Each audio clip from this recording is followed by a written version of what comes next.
Dans cet épisode, on va parler de ce qui a marché ou non pour moi quand j'ai mis en place de l'affiliation dans mon blog.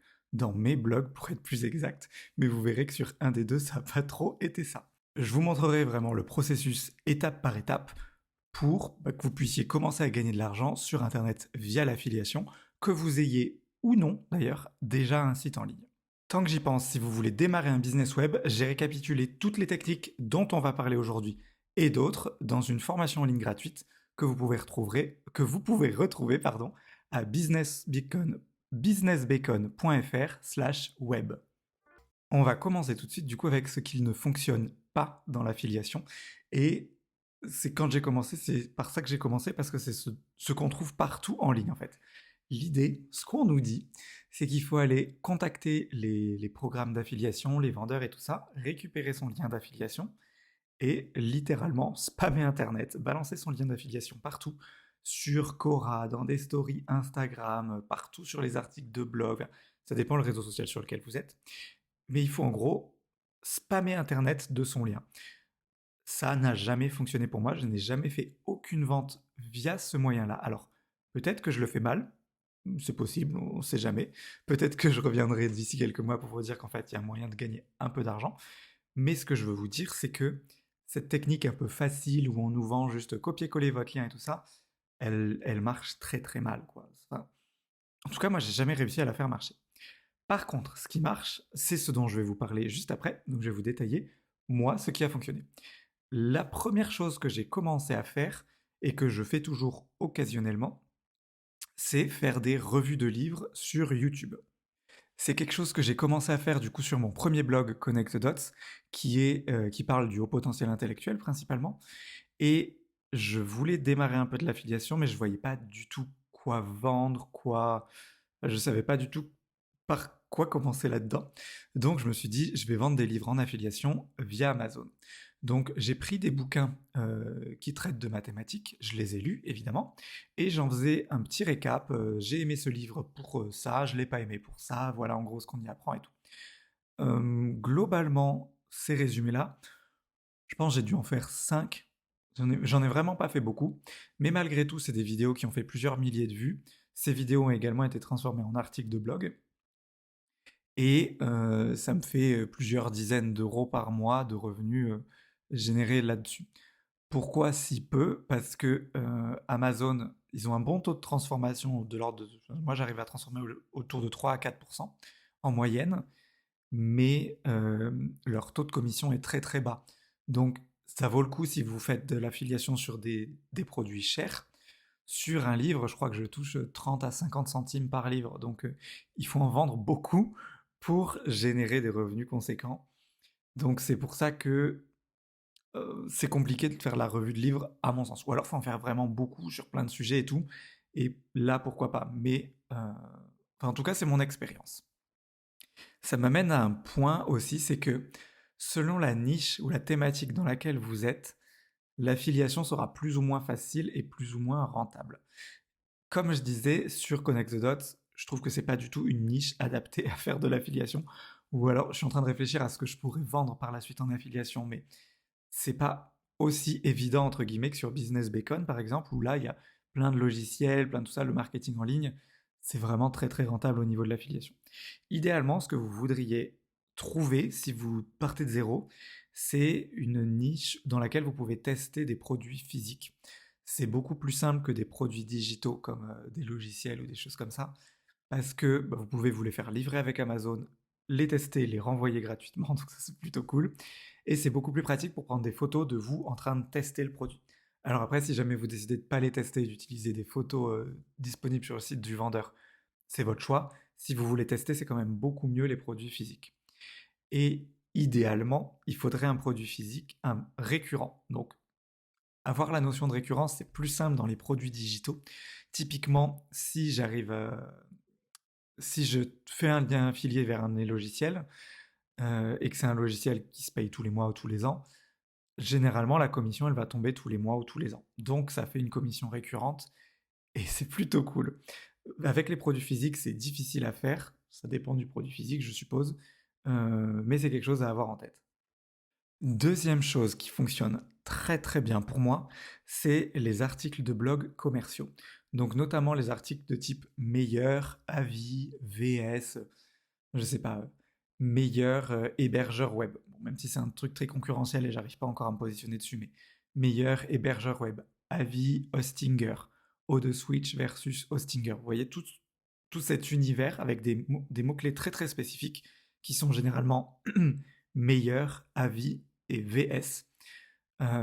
Ça fonctionne très très bien. C'est plus long à écrire parce que, je suppose que ça dépend si vous testez réellement les produits ou non.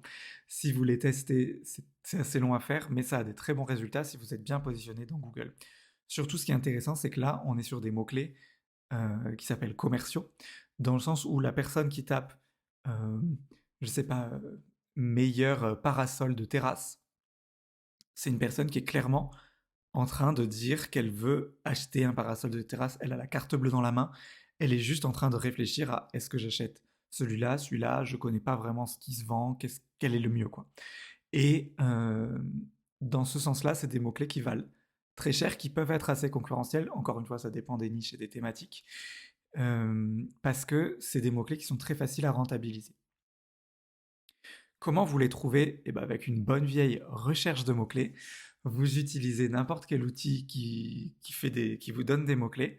Vous tapez meilleur, puis votre niche, ou moi ce que je fais régulièrement, c'est que je trouve un concurrent qui est qui a pas beaucoup plus d'autorité que moi, où je sais qu'en gros ces articles, je peux leur faire une concurrence assez forte parce qu'on est au même niveau, même stade de développement.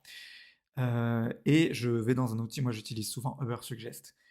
Je regarde tous les mots-clés pour lesquels ce concurrent se positionne, et après on peut filtrer les mots-clés, donc je filtre avec meilleur, ou avec avis, ou avec VS, et c'est comme ça souvent enfin, la plupart du temps en fait, que je trouve les mots-clés qui fonctionnent pour moi.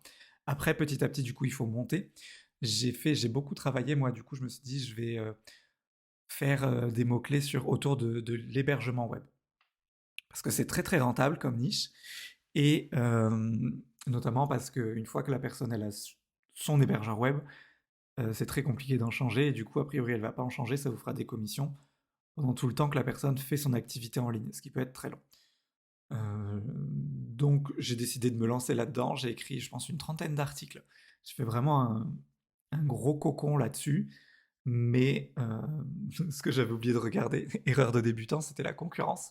Donc pensez bien à regarder la concurrence avant de vous lancer là-dedans. Je pense que ça portera ses fruits dans un an ou deux quand mon blog aura bien grossi. Pour le moment, en fait, j'ai juste perdu du temps parce que ça rank pas du tout et ça me fait pas vraiment des ventes. Donc voilà, gardez en tête que c'est pas parce que vous dites non à un mot-clé meilleur ou avis maintenant, même s'il peut être très rentable, que ça veut dire que vous ne le ferez jamais. Pensez vraiment, vous êtes là pour faire ce qu'on appelle des quick wins, c'est-à-dire écrire un article qui vous permettra de gagner de l'argent dans un mois ou dans 2 mois. Le but, c'est quand même d'aller vite et de faire du cash rapidement, quoi. Donc pour ça, écrivez des articles pour lesquels vous pouvez vous positionner dès demain. Sinon, ça sert à rien. Éventuellement, si vous trouvez un mot-clé qui peut être une mine d'or mais que vous êtes encore trop petit, mettez-le dans un dossier et vous l'écrirez plus tard. Si ça peut vous rassurer, mais ça sert à rien de l'écrire tout de suite en fait. Faites pas l'erreur que j'ai faite. Donc une fois qu'on a cette liste de mots-clés, donc de mots-clés meilleurs, de mots-clés avis et tout ça, il faut écrire ces articles-là. Et il y a une manière assez précise de faire des liens internes entre eux qui fonctionne en tout cas très bien pour moi. On a du coup en tête, en haut, l'article meilleur. Si je prends mon article meilleur hébergeur web par exemple, ou meilleur hébergement web, je sais plus, enfin c'est la même chose. Dedans, j'en liste je crois 10. Donc il y a de mémoire dans mon top 3, c'est par exemple O2Switch, Planet Hoster et Hostinger. Et donc l'article est fait de sorte, il y a d'abord un récap du coup de vraiment mon top 10, ensuite je vais en détail sur le premier, en détail sur le deuxième, en détail sur le troisième, et ainsi de suite. Et à chaque fois que je suis dans la partie détail sur un des, un des hébergeurs, je fais un lien vers mon article avis. Par exemple, dans la première partie, donc c'est O2Switch que je recommande, j'explique en gros de Switch, il est bien parce que ça, blablabla, et je lis si vous voulez plus d'infos sur O2 Switch, allez lire mon avis complet sur OdeSwitch. Dans avis complet sur OdeSwitch, je fais un lien vers mon article avis sur OdeSwitch. Et je fais pareil du coup sur les 10 autres, enfin sur les 9 autres vu qu'il y en a 10 en tout. Et après, depuis ces articles avis, donc quelqu'un tombe sur mon article avis OdeSwitch via Google, c'est qu'a priori, il a shortlisté OdeSwitch et il veut trouver des gens qui en parlent. Donc je me dis, je vais lui faire un bon récap de ce que fait OdeSwitch et pourquoi il est bien et tout ça. Et je vais également lui proposer, je me dis peut-être qu'il hésite avec d'autres qui sont concurrents proches. Donc depuis cet article, je fais des liens de temps en temps vers par exemple OdeSwitch versus Hostinger, OdeSwitch versus OVH. Et depuis mon article OdeSwitch et depuis mon article Hostinger, je vais faire à chaque fois un lien vers OdeSwitch versus Hostinger. Vous voyez, ça fait un peu un arbre. On a d'abord en haut meilleur, ensuite on a toute une rangée d'articles avis, et ensuite encore en dessous, on a toute une rangée d'articles versus. Et on peut faire aussi également dans la rangée du bas des alternatives. Par exemple, alternative OdeSwitch, ça fonctionne aussi pas mal. Donc ce netlinking fonctionne très bien pour moi. Il m'a aidé quand je l'ai mis en place, notamment sur tous mes articles sur les hébergements web, à pas mal gagner quelques places. Alors je suis encore en page 2 ou 3, donc invisible du point de vue de Google, mais j'ai dû gagner 2 pages, je pense. Donc je pense, enfin, ça a fait ses effets en tout cas. Donc n'hésitez pas à mettre ça en place, c'est plutôt cool. Ensuite, un nouveau point qui fonctionne très très bien, une nouvelle astuce, c'est de parler d'un produit spécifique dans une newsletter. Pourquoi dans une newsletter? Parce que je considère que les gens qui lisent ma newsletter, ce sont des gens qui me lisent toutes les semaines depuis plus ou moins longtemps et qui du coup me font confiance ou je commence à gagner leur confiance. Elles sont euh, pas attachées à moi, mais on commence à se connaître, quoi. Donc je suis plus un inconnu qui leur fait une recommandation d'un produit. Donc quand je fais une recommandation d'un produit dans une newsletter, généralement ça se vend assez bien. Ceci dit, ce qu'il faut bien garder en tête, c'est que la newsletter, ce n'est pas une publicité. Il faut toujours que vous donniez du contenu de valeur dans vos newsletters. Je pourrais faire un épisode entier sur les newsletters, tellement j'ai de choses à dire dessus. Mais le but de cette newsletter, c'est de donner du contenu, de donner de la valeur à vos abonnés. Donc quand je le fais, généralement, je le fais en vendant des formations pour certains de mes partenaires slash concurrents qui vendent en tout cas des formations que moi je ne propose pas. Et ce que je fais, par exemple, je l'ai fait régulièrement avec une formation de Emma Muller sur l'affiliation. Je crois que ça s'appelle Les Reines de l'affiliation et qu'elle est en train de changer ça en Ambition Affiliation, mais je dis peut-être des bêtises, qui est une formation que je recommande, du coup, si jamais vous voulez vous former plus en détail là-dessus. Et ce que je fais, c'est que du coup, par exemple, je fais une newsletter qui va traiter d'un point précis de l'affiliation, où là, clairement, je donne de la valeur à mes abonnés, hein, ils apprennent des choses, et je dis, si vous voulez aller plus loin, approfondir vraiment plus l'affiliation, bah, il y a cette formation que je recommande, qui est plutôt pas mal, qui est faite vraiment pour ceux qui veulent s'investir plus en détail dans l'affiliation. Enfin, je fais un petit pitch de vente, mais juste à la fin. Parce qu'encore une fois, c'est pas une publicité, et je veux que quelqu'un qui n'achète pas, il puisse apprendre quelque chose et en tirer de la valeur. Et donc, vous pouvez éventuellement, je trouve ça se prête très bien, pardon, aux, aux ventes de formation. J'ai essayé de le faire de temps en temps avec des ventes de livres aussi. Je vous disais que je faisais des vidéos YouTube, donc des récaps un peu de livres. Le problème avec ça, c'est que Amazon vous met un peu des bâtons dans les roues là-dedans, parce qu'ils veulent toujours pouvoir voir d'où vient la personne qui a cliqué sur le lien. Donc il faut que l'endroit où soit mis votre lien affilié, ce soit un endroit public.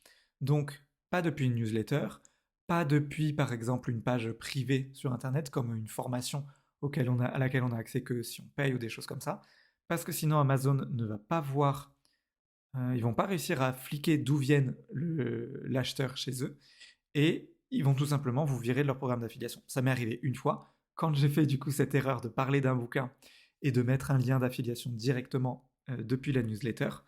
Donc ils m'ont payé mes commissions, donc ça c'est plutôt propre de leur part, mais par contre ils m'ont supprimé et j'ai dû tout rechanger, tous mes liens que j'avais mis partout, et c'est un travail monstre, donc ne faites pas ça. Ce qui implique que si vous voulez faire des bouquins via Amazon, il faut qu'en fait votre lien, il renvoie vers une page de votre blog ou autre, et que depuis cette page-là, les gens recliquent pour acheter via votre lien Amazon. Ça fait 2 clics à faire, vous allez perdre du monde. On peut penser que c'est simple, mais moins il y a de clics, mieux c'est. Du coup, gardez ça en tête que si vous vendez via Amazon depuis une newsletter, c'est pas forcément le plus évident. Ou alors, il faut dire, si vous avez écrit un article complet sur un avis sur un livre, il faut dire, bah, pour plus d'infos, lisez mon avis complet là, et depuis l'avis complet, il y aura un lien d'affiliation. Mais encore une fois, ça rajoute une étape, donc c'est plus compliqué. Hop, troisième ou quatrième astuce qui fonctionne bien pour moi, je sais plus trop à combien j'en suis, c'est j'ai mis pas mal de liens d'affiliation et de liens d'affiliation en fait dans mon onboarding de la liste email. Ce que j'appelle mon onboarding, c'est une succession de 2-3 emails que les nouveaux inscrits à ma liste email reçoivent. Donc ils reçoivent notamment, par exemple, je leur distribue leur lead magnet, mais après je leur fais d'autres emails qui sont présentation de qui je suis, mais aussi des liens d'affiliation finalement. C'est en 2 étapes. Enfin, il y a 2 gros points de vente entre guillemets. Il y a d'abord, moi je distribue énormément de lead magnets différents. Ça a bien augmenté mon taux de capture de faire ça, d'avoir vraiment des lead magnets très spécifiques. Encore une fois, je pourrais faire un épisode entier là-dessus, pardon. Mais du coup, pour éviter d'avoir trop de séquences email différentes, j'ai tout regroupé sur une page secrète un peu du site que j'ai appelé mon coffre-fort. C'est une page qui, enfin, je dis sur le site, mais elle n'est pas sur le site, elle est faite avec Notion pour être sûr que vraiment personne trouve l'URL. Et via cette page, en fait, j'ai mis tous les liens pour télécharger tous les lead magnets. Comme ça, quelqu'un qui s'inscrit, peu importe le lead magnet qu'il a téléchargé, je le renvoie vers cette page, et là, c'est lui qui choisit le lead magnet qu'il veut. Je me suis dit qu'il pouvait y avoir un peu de friction éventuellement quand on dit je veux télécharger ce lead magnet précis, puis qu'après il faut le chercher parmi une liste d'autres. Mais j'ai réussi à me consoler en me disant que finalement ça rajoutait de la valeur en disant je m'apprête à télécharger un lead magnet et en fait j'arrive sur une page et il y en a 20, c'est trop cool. Donc c'est comme ça que j'ai raisonné. Après, encore une fois, peut-être que je me trompe. Le fait est qu'au milieu de cette page avec tous ces lead magnets, j'ai mis à disposition de temps en temps des liens affiliés, des choses affiliées. Par exemple, il y a plusieurs formations gratuites sur lesquelles on peut s'inscrire, qui sont des formations gratuites faites par des partenaires affiliés à moi.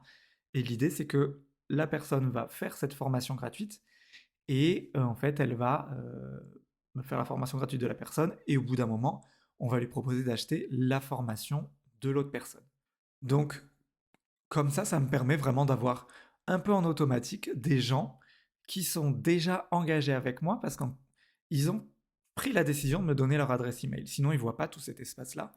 Donc, c'est qu'ils sont encore un peu engagés avec moi.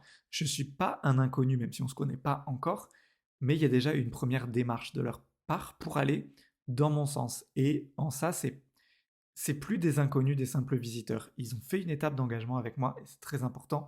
Du coup, ça montre qu'ils sont plus à même de faire une autre étape par la suite. Et c'est pour ça que j'ai mis les liens là. Il y a également un autre lien que reçoit du coup dans une succession d'emails où je présente, là je crois que dans celui-là, je ne présente que des formations gratuites de partenaires à vérifier, mais il me semble que c'est ça. Dans tous les cas, donc comme je disais, vu qu'ils sont déjà engagés, ça fonctionne plutôt bien. Et surtout, ce qui est bien, c'est que vu qu'ils sont déjà abonnés maintenant à ma liste email, ils vont rester avec moi. Ce qui me frustre toujours un peu dans l'affiliation, c'est que moi, je gagne plus d'argent quand les personnes achètent mes formations. Pour ça, du coup, ça veut dire qu'ils sont abonnés à ma liste email. Donc, mon intérêt financièrement, il est que les gens s'abonnent à ma liste email. Si jamais sur un de mes articles, il y a directement des liens affiliés, ce qui est le cas par exemple vers les articles hyper commerciaux, je vous parlais par exemple du meilleur hébergeur web, sur cette page-là, il n'y a pas de lien pour s'inscrire à ma liste email. Il n'y a que des liens pour aller acheter le produit de quelqu'un d'autre.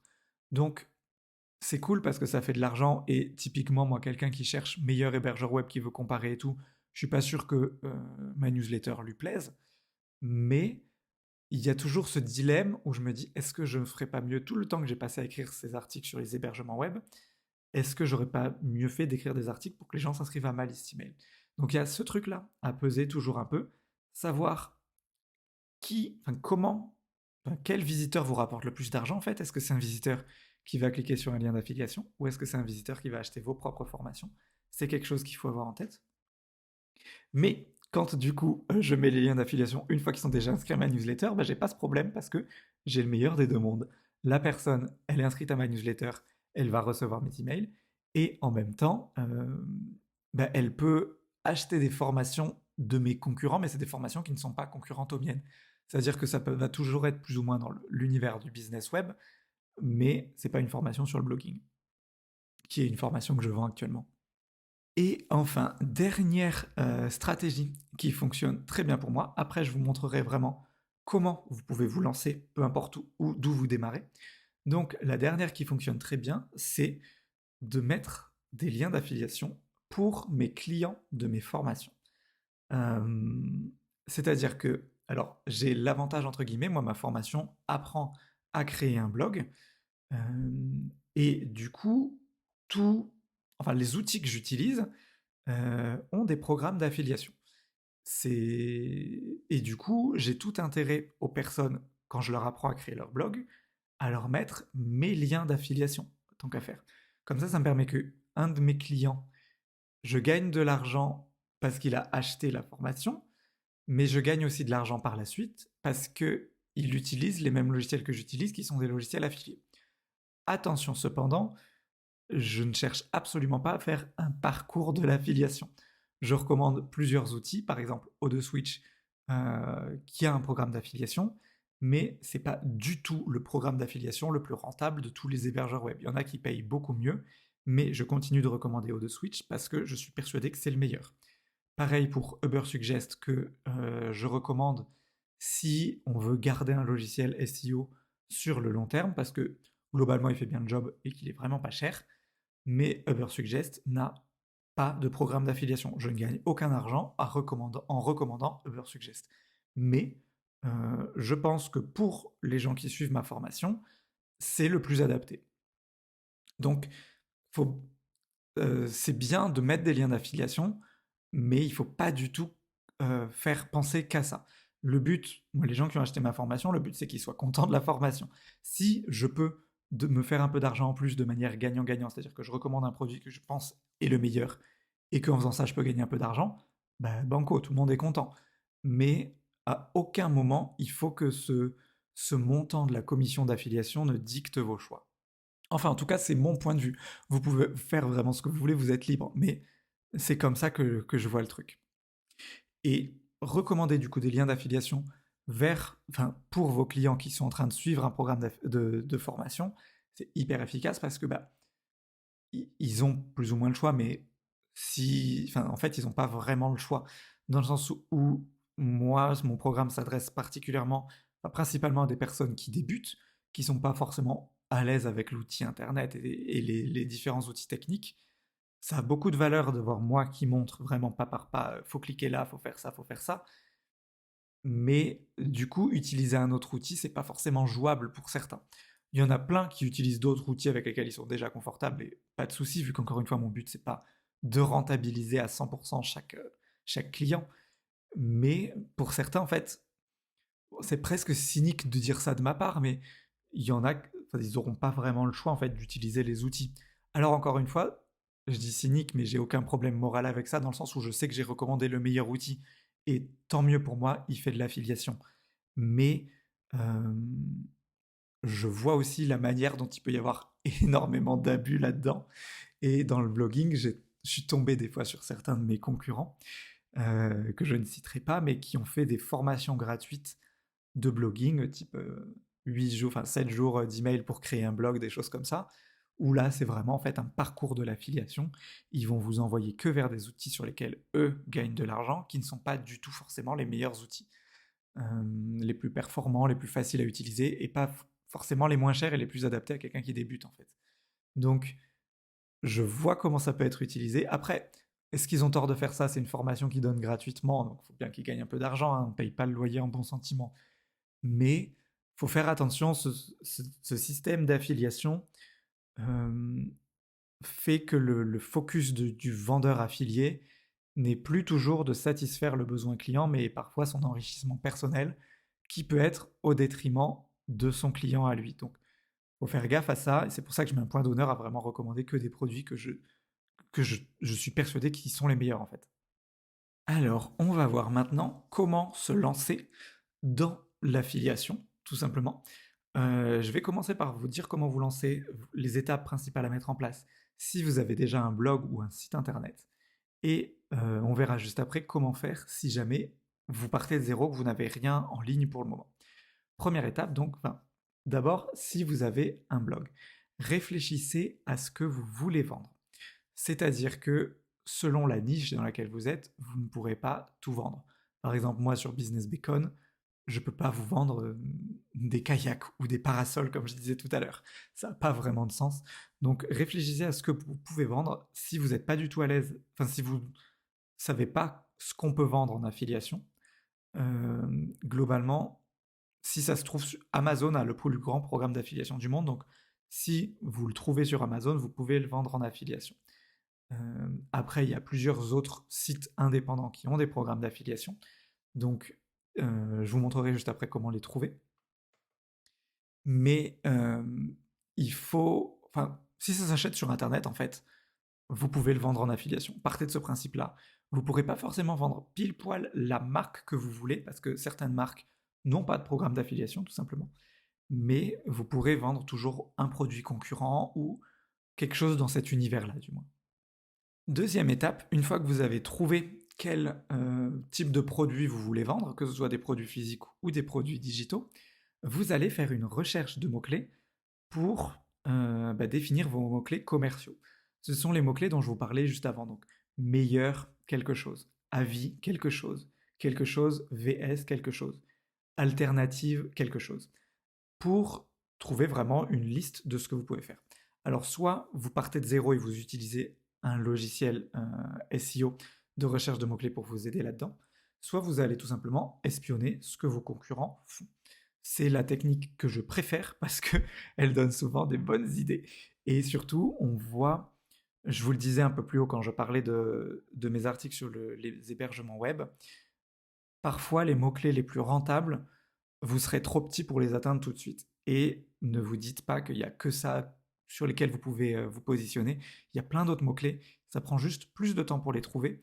Mais il vaut mieux passer 1 heure de plus pour les chercher et les trouver et écrire l'article et que dans un mois, vous dégagiez déjà des premiers revenus d'affiliation, plutôt que de ne pas passer cette heure de recherche de mots-clés supplémentaires, écrire un article qui vous rapportera de l'argent que dans 2 ans.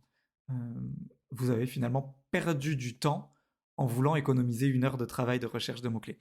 C'est assez contre-intuitif, mais la recherche de mots-clés, il vaut mieux vraiment y passer plus de temps que prévu pour être sûr de trouver des mots-clés sur lesquels on peut se positionner tout de suite, quitte à en refaire une dans 6 mois, une fois que votre site aura un peu grossi et que vous aurez pris des jalons. Mais pour le moment, cherchez que des mots-clés qui vont fonctionner tout de suite. Une fois que vous avez cette liste de mots-clés, il faut produire le contenu. Tant que j'y pense, au niveau du ratio qu'il faut entre articles commerciaux et articles qu'on appelle informationnels, donc c'est les articles de blog plus classiques, il ne faut pas avoir plus de 50% d'articles commerciaux. Et déjà 50% c'est beaucoup. Si vous avez un blog du moins, après vous pouvez pousser plus, hein, c'est vous qui voyez, mais un 50-50 me semble pas mal. On reprend du coup, maintenant vous produisez votre contenu, donc vous écrivez vos articles commerciaux pour les écrire. Encore une fois, vous pouvez prendre la voie royale et tester réellement les produits. On reviendra juste après sur comment on les teste et tout ça. Ou vous pouvez décider de vous fier uniquement aux avis qu'on trouve déjà en ligne sur Google, sur des sites genre Trustpilot ou Amazon ou des avis clients déjà déposés. C'est vous qui voyez, je ne vous recommande, je ne peux que vous recommander, moi, de tester réellement les produits. Comme ça, vous aurez en plus l'opportunité, si c'est un produit physique, vous pouvez vous prendre en photo avec, en train de le tester, même pas obligé de mettre votre tête, mais juste vos mains en train de tenir le produit ou des choses comme ça. Ça a beaucoup d'importance aux yeux de Google, mais j'y reviens juste après sur toute cette histoire de test dans une partie suivante. Donc vous écrivez vos articles, et ensuite, vous attendez d'avoir un article qui, on dit qui rank, mais qui se positionne bien sur Google, avant de chercher à vous inscrire au programme d'affiliation. Pourquoi? Parce que Si vous avez déjà un blog, vous avez certainement remarqué que tous vos articles ne se positionnent pas sur Google. Certains, malgré tous vos bons efforts, ils vont rester en page 12, et il y en a d'autres, va savoir pourquoi, et bien en fait, ils se positionnent très bien. C'est un peu la magie de Google. Et ça ne sert à rien de prendre du temps à essayer de rejoindre des programmes d'affiliation sur des produits, enfin pour des produits où votre page, en fait, votre article, il est positionné super loin sur Google. Ça sert à rien. Vous allez perdre votre temps. Si alors, le programme d'affiliation Amazon, il est facile enfin, il est rapide à rejoindre, mais il y a d'autres programmes qui mettent plus de temps parce que, surtout si vous allez voir site par site, enfin, vendeur indépendant par vendeur indépendant, parce qu'ils vont vous demander des infos comptables, ils vont vous demander de vous inscrire, il va falloir faire des vérifications d'identité, des trucs comme ça, et bah, ça prend du temps en fait. Donc autant ne vous inscrire que pour les programmes vendus par votre article qui se positionne déjà bien dans Google. Autre point, c'est que si votre blog est petit pour le moment, enfin dans le sens nouveau, et qu'il n'a pas beaucoup d'autorité, euh, la plupart des programmes d'affiliation vont vous dire non, vous êtes trop jeune pour moi, je suis pas intéressé, parce qu'eux aussi, ça leur prend du temps de vous créer votre compte affilié. Ce qui est normal finalement quand on y pense, mais un peu frustrant, on va pas se l'avouer, quand vous arrivez directement par contre avec les personnes en leur disant écoute, j'ai un article qui est en première page de Google dans laquelle je recommande des produits concurrents au tien, file-moi un lien d'affiliation pour que tu sois bien positionné, enfin pas que tu sois bien positionné, mais je veux un lien d'affiliation du coup pour mon article. Là, tout le monde va vous lécher les pieds. Ça m'était arrivé, moi j'avais fait un article, une revue de différentes formations pour apprendre le copywriting. Et en fait, j'avais attendu d'être en première page de Google pour que, comment dire, avant de contacter les vendeurs en leur disant, bah voilà, mon article est en première page de Google, ta formation est recommandée dans cet article, mais par contre, j'aimerais avoir un lien affilié en échange. Et là, tout le monde était à mes pieds, il me disait tiens Paul, vas-y, prends, est-ce que tu veux de l'aide, est-ce que tu veux plus d'infos, est-ce que tu as vraiment, tout le monde était hyper gentil avec moi, là où j'ai déjà fait d'autres revues comme ça et je demande avant d'être bien positionné, et clairement, c'est à peine si on me répond, des fois on m'envoie un peu balader. Donc attendez d'être bien positionné avant de demander vos liens affiliés. De toute façon, si vous êtes même en page 2 de Google, ça vous apportera très peu de visites, donc ça sert à rien à vous de perdre votre temps pour demander des liens d'affiliation, vu que très très peu de monde visite votre page et du coup clique sur vos liens affiliés. Donc, concentrez-vous sur les trucs qui fonctionnent, enfin pas qui fonctionnent, mais qui ont des chances de fonctionner. Et pour ça, ça sert à rien de mettre des liens affiliés sur quelque chose qui est positionné très loin dans Google. En attendant, si jamais du coup vos articles ne sont pas encore positionnés, ce que je fais toujours par contre, c'est que je mets des liens. J'utilise le plugin Thirsty Affiliates que je recommande très régulièrement, qui est gratuit. Enfin, ils ont une option gratuite et une option payante, et l'option gratuite suffit largement, j'ai jamais payé pour eux. Et en gros, ils vont faire des redirections automatiques vers votre lien affilié. Typiquement, si vous recommandez un même produit sur plusieurs articles différents, vous allez faire un lien vers une page enfin vers un lien précis qui sera un lien de redirection, et ce lien de redirection va renvoyer vers votre lien affilié. L'avantage pour vous, c'est que vous pouvez du coup installer Thirsty Affiliates dès maintenant avant d'avoir vos premiers liens d'affiliation, et dès que vous parlez d'un produit, vous faites un lien vers cette redirection.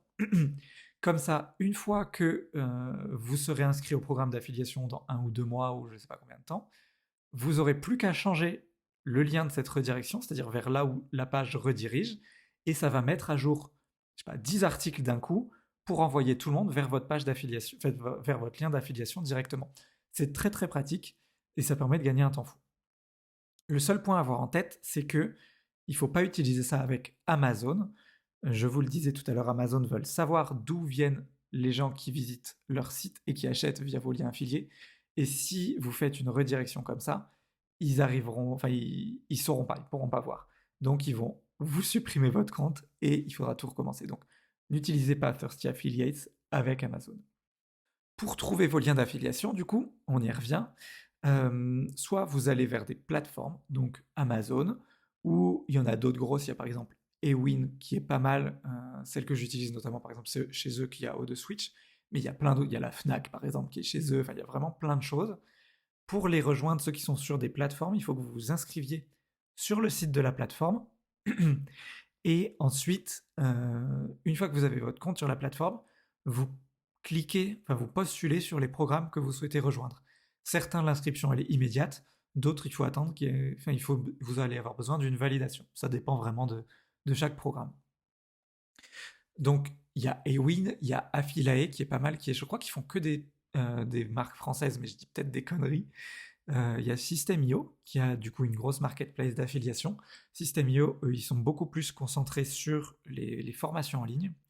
Et sinon, bah, il faut aller voir directement chaque vendeur un par un. De temps en temps, s'ils ont un gros site, donc c'est une marque bien établie, ils ont leur propre programme d'affiliation. Une fois que vous avez vos liens d'affiliation, vous allez du coup les intégrer là où ça fait sens. Donc je vous disais de les intégrer via Thirsty Affiliates, c'est assez pratique. Ou vous pouvez en mettre dans votre onboarding par email, ou enfin vraiment à vous de voir, vous les mettez là où ça fait sens. Je vous conseille du coup d'utiliser les techniques dont on a parlé plus haut, ça vous aidera pas mal. Autre point également qu'il faut avoir en tête, c'est de bien lire les consignes des différents programmes d'affiliation. Il y a des programmes qui acceptent ou non certains types d'articles, certains types de recommandations, certaines choses, et je vous recommande vraiment de bien lire les règles en fait des programmes d'affiliation pour pas faire de bêtises qui pourraient vous faire vous retrouver viré du programme parce que ce serait dommage. Globalement, les règles principales, à part Amazon, ils sont vraiment un peu plus compliqués, mais vous pouvez toujours faire des redirections, des choses comme ça. Ce qui est toujours interdit, c'est de faire semblant d'être la marque que vous revendez. Il faut que ce soit très clair que vous revendez le produit de quelqu'un d'autre et que vous n'êtes pas la même personne. La plupart du temps, vous n'avez pas le droit de faire des campagnes de publicité sur vos liens d'affiliation non plus. Et c'est à peu près tout. Et pas de publicité, et pas de mensonge dans ce que vous vendez. Faut pas survendre un produit ou dire quelque chose qui est faux, sinon ils vont pas être contents non plus. C'est les trois grosses règles. Après, il y a quelques petites variations de programme en programme, et c'est pour ça que c'est important de les lire. Mais respectez au moins ça, et vous êtes à peu près clair pour la plupart des programmes. Si jamais maintenant vous n'avez pas de blog et que vous débutez de zéro, une première étape stratégique à mettre en place, c'est de trouver une niche intéressante pour faire de l'affiliation. Qu'est-ce que c'est une niche intéressante pour faire de l'affiliation? C'est déjà d'aller sur une niche qui n'est pas surchargée. Je vous parlais plutôt de Business Bacon qui est un peu dans le entrepreneuriat web, business web et tout ça. C'est très rentable mais hyper saturé. Et c'est quelque chose qui me passionne, donc c'est pour ça que j'y reste. Mais stratégiquement, pour y faire de l'affiliation, c'est vraiment compliqué. Enfin, ça demande beaucoup de temps et beaucoup d'investissement en fait. C'est faisable, mais ça va demander du temps. Donc, si vous êtes prêt à travailler 1 ou 2 ans avant d'avoir des premiers vrais résultats, allez-y. Et à ce moment-là, les résultats seront bons, même très bons. Mais si vous voulez plutôt des quick wins et gagner de l'argent dès les prochains mois, n'allez pas sur une niche surchargée comme ça. Comment vous le savez si elle est surchargée? En gros, il y en a quelques-unes sur lesquelles c'est pas bon d'aller. Ça va être le sport de manière générale. Après, vous pouvez faire une niche vraiment spécifique sur un sport en particulier. Ça marche très bien. Mais le sport de manière générale, non. Le développement personnel de manière générale, non plus. Marketing en ligne, comme je viens de le dire. Et la séduction, qui sont des niches assez saturées. Après, vous pouvez vraiment vous spécialiser sur un truc très très précis. Mais si vous visez un truc généraliste, n'allez pas là-dessus. Ensuite, vous devez chercher une niche sur laquelle on vend des produits physiques. C'est beaucoup plus simple de faire des avis là-dessus parce que déjà pour les photos et les tests de vos produits, ce sera mieux, ce sera plus pratique. Et ensuite, parce que les produits digitaux peuvent changer très rapidement. Si vous faites des revues de logiciels, par exemple, le logiciel peut changer tous les mois, peut ajouter des nouvelles fonctionnalités, des nouveaux trucs, et ça veut dire que tous les mois, si vous voulez rester à jour, vous allez devoir remettre à jour votre article, ce qui est casse-pied, on va pas se mentir. Du coup, si vous faites des revues de choses qui ne bougent pas vraiment dans le temps, où il y a des nouveautés mais tous les ans ou tous les 2 ans, c'est plus souvent le cas avec des produits physiques vu que les temps de production sont beaucoup plus longs, et c'est plus simple pour vous en fait, parce que vous avez moins de travail de mise à jour à faire et c'est plus simple quoi. Tant qu'à faire, si vous partez de zéro, Gardez ça en tête. Et idéalement, il faudrait que ça vous tire des revenus récurrents. Alors c'est un peu contradictoire avec ce que je viens de dire juste avant, parce que les revenus récurrents sont plus souvent là sur les produits digitaux, typiquement les logiciels, euh, mais ça peut aider. Si vous vendez, j'ai pas d'idée en tête qui me vient là, peut-être des produits de beauté, je sais pas trop si c'est saturé au niveau des produits de beauté, mais vous pouvez certainement vendre ça via Amazon. Potentiellement, une personne qui achète un produit de beauté va en acheter plein d'autres et elle va peut-être pas utiliser toujours le même produit. Et si vous arrivez à être une référence là-dedans et qu'elle revient vers vous tout le temps, ça peut être cool. À la différence de quelqu'un, si vous faites je sais pas, du mobilier intérieur, des revues de canapé, une personne ne va pas acheter un canapé tous les ans. Ou alors elle a beaucoup de budget ou une très grande maison, mais la plupart des gens, ils vont pas revenir de manière récurrente sur votre produit, sur votre site. Donc là, c'est dommage. Après, ça veut pas du tout dire qu'il faut pas vendre les canapés. Au contraire, les canapés, ça peut être cool parce qu'il y a beaucoup d'argent. Enfin, c'est des gros montants, donc ça peut être intéressant. À vérifier que ce soit pas trop saturé. Mais dans la mesure du possible, essayez de ne pas aller sur une niche surchargée, de vendre des produits physiques et d'avoir une sorte de revenu récurrent. Et une fois que vous avez que vous avez trouvé votre niche, et ben créez votre blog et reprenez ce qu'on vient de dire depuis le début, c'est-à-dire faites votre recherche de mots-clés, produisez le contenu et tout ça. Et on va attaquer maintenant la bête noire vraiment de l'affiliation. Est-ce qu'il faut réellement tester les produits? C'est une question que je reçois souvent, qui peut se comprendre, c'est-à-dire qu'on a envie d'écrire rapidement un article pour se positionner vite et tout, mais est-ce qu'il faut vraiment le tester? Il y a plein d'articles qui sont écrits sans test, où ça ne se voit pas, hein, ça peut être très bien fait, mais vous, qu'est-ce que vous devez faire? Alors, comme je l'ai dit tout au long, moi, je vous recommande à 100% de tester tous les produits que vous recommandez. Euh, Encore une fois, c'est qu'une recommandation de ma part, hein, vous êtes libre d'en faire ce que vous voulez, mais je vous recommande de les tester. Pourquoi? Parce que de plus en plus, surtout depuis un an, avec l'arrivée de ChatGPT et l'intelligence artificielle de manière plus globale, on arrive à créer du contenu web et des articles de blog en l'occurrence de manière beaucoup plus rapide, très très industrielle. Ce qui avant pouvait mettre plusieurs heures à écrire, maintenant on le fait en un clic. Donc ça a complètement changé le milieu, même si à ce jour les articles écrits par ChatGPT et autres sont pas du tout aussi bons que ce que peut faire un humain, mais il n'empêche que ils sont meilleurs que ce que certains humains peuvent faire. Faut l'avoir en tête. Et désolé si j'en ai vexé certains. Le point à avoir en tête, c'est que Google, lui, ce qu'il veut recommander, c'est du contenu utile pour les utilisateurs et du contenu écrit par des humains. Il a accepté l'idée qu'il y avait l'intelligence artificielle dans tout ça, mais surtout depuis cette année, là j'enregistre, on est fin 2023, il y a eu beaucoup de gros core updates, donc c'est des mises à jour de l'algorithme de Google, qui ont été faites pour lutter contre les contenus rédigés 100% par l'intelligence artificielle, et notamment un core update sur les articles d'affiliation spécifiquement là-dessus, pour lutter contre les articles qui étaient rédigés sans avoir testé le produit. Alors, Google, il n'est pas chez vous, il ne sait pas si vous avez réellement testé le produit, hein, mais il se sert d'un faisceau d'indices différents pour essayer de déterminer si oui ou non vous avez testé le produit. Et si jamais il juge que vous ne l'avez pas testé, il va vous faire descendre dans les classements. Comment il fait ça? Alors à ce jour, ça va être notamment si vous avez des photos originales et nouvelles qui ne sont vues nulle part ailleurs sur le web. C'est là que si vous testez des produits physiques, c'est très bien de prendre vos propres photos. Si vous faites des revues de logiciels, faites vos captures d'écran, mettez des flèches, faites des choses pour que vraiment les photos elles soient neuves d'un point de vue de Google. Il va aussi voir si vous utilisez du vocabulaire, pardon, qui sous-entendrait que vous l'avez testé. Par exemple, euh, si je fais une revue de chaises, là je suis assis sur une chaise, et que je ne l'ai pas testé, le texte basique, ça va être cette chaise, elle a 4 pieds, elle supporte un poids de tant de kilos, de machin, voilà les statistiques. Enfin, un truc un peu revue technique, si on veut. Si jamais je l'ai écrite, testée, cette chaise, je peux être en mesure de dire, par exemple, bah, c'est plutôt confortable. J'ai pas eu mal au dos en y restant assis toute la journée et je sais pas quoi. Vous voyez vraiment du vocabulaire qui va montrer que je l'ai utilisé. C'est-à-dire des sensations, par exemple. C'est plutôt doux, c'est pas trop lourd.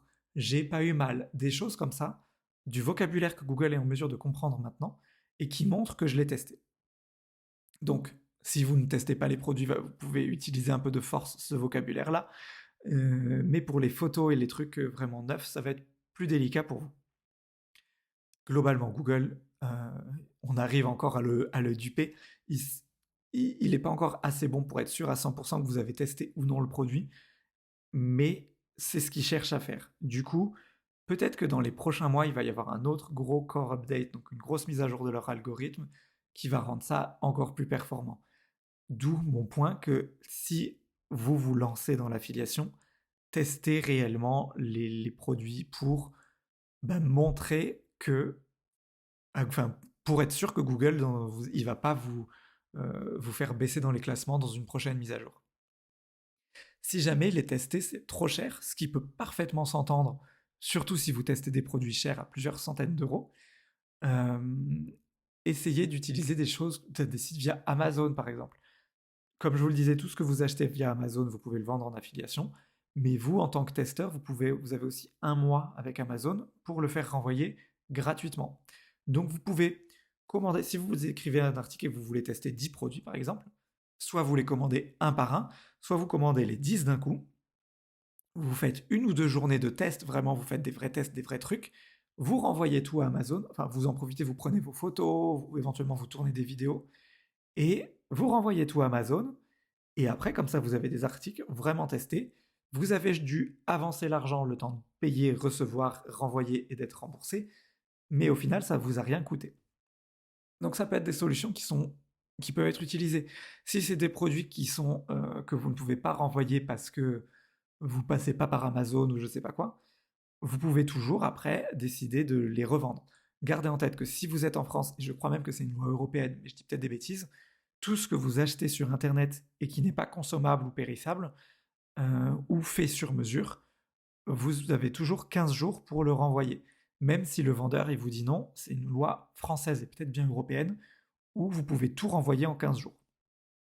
Encore une fois, c'est que pour des trucs non consommables, donc si jamais c'est de la bouffe, vous ne pouvez pas renvoyer la bouffe si vous l'avez consommée, mais par exemple si vous jugez des formations en ligne, vous avez déjà consommé le contenu, donc vous ne pouvez pas le renvoyer. Des livres, c'est considéré comme inconsommable, c'est-à-dire que vous pouvez le lire et le renvoyer, ça ne marche pas. Ou des choses faites sur mesure qu'eux ne pourront pas reprendre et revendre, ça ne marche pas non plus. Mais la quasi-totalité du produit, du coup, vous pouvez les renvoyer sous 15 jours gratuitement. Donc gardez bien ça en tête. Je vous parlais vite fait aussi de faire des vidéos, parce que les vidéos vous permettent de montrer encore plus que vous l'avez testé. Donc ça peut être bien. Ceci dit, les vidéos, ça demande un investissement technique et plus important que de juste faire des articles.